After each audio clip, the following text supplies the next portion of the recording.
Bismillah, Assalamualaikum warahmatullahi wabarakatuh. Ini materi adab akhlak kali ini yaitu tentang adab terhadap Allah Subhanahu wa Ta'ala. Ini cara kita bersikap kepada Allah Subhanahu wa Ta'ala, sayang ya.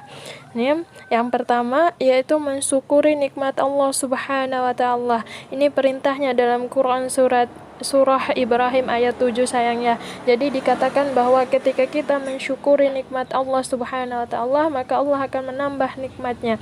Dan sebaliknya ketika kita kufur atau kita mengingkari nikmat Allah Subhanahu wa Ta'ala, mengingkari ini dengan mengeluh kayak gitu, sayangnya, maka Allah akan mencabut nikmatnya. Misalnya nikmat sehat kayak gitu, kita harus syukur, kita bersyukur biar Allah menambah nikmat sehatnya, jangan dikufuri, sayangnya.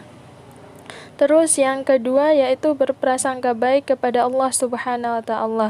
Jadi ini dalam surah Fussilat ayat 22 sampai 23 dan Quran surah An-Nur ayat 52 dikatakan bahwa Allah itu Maha mengetahui prasangka hambanya. Jadi Allah tahu isi hati kita, sayang.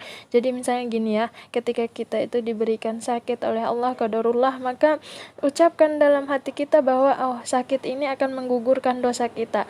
Jadi tetap berprasangka baik kepada Allah Subhanahu wa Ta'ala, tetap menghubungkan dengan hal-hal yang baik, karena Allah itu mengikuti prasangka kita, sayang. Kalau baik prasangka kita, maka baik pula takdirnya Allah Subhanahu wa Ta'ala, baik pula yang ditimpakan kepada kita.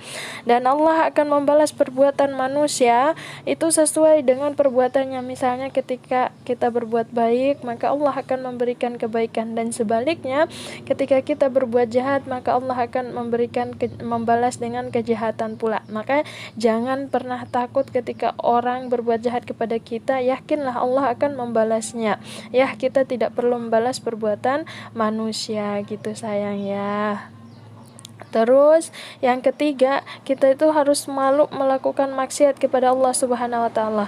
Ibu jelaskan di sini, sayang ya, maksiat itu bukan hanya berzina, bukan. Maksiat itu segala perbuatan yang dilarang oleh Allah Subhanahu wa Ta'ala.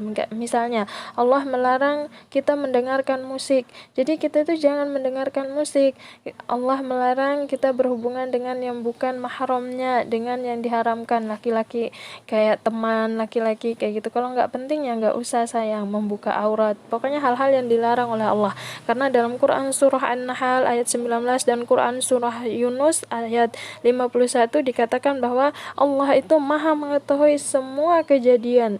Jadi ketika kita melanggar perintahnya Allah, nanti akan ditimpakan oleh Allah azab, akan ditimpakan oleh Allah misalnya hal-hal yang kita tidak inginkan. Kalaupun tidak di dunia, maka balasannya di akhirat. Nauzubillahi min zalik, sayang ya. Mari kita jauhi hal-hal yang dilarang oleh Allah Subhanahu wa Ta'ala.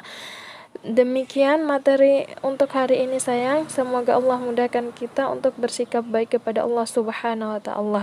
Jazakumullahu khairan telah menyimak dengan baik, sayang. Wassalamualaikum warahmatullahi wabarakatuh.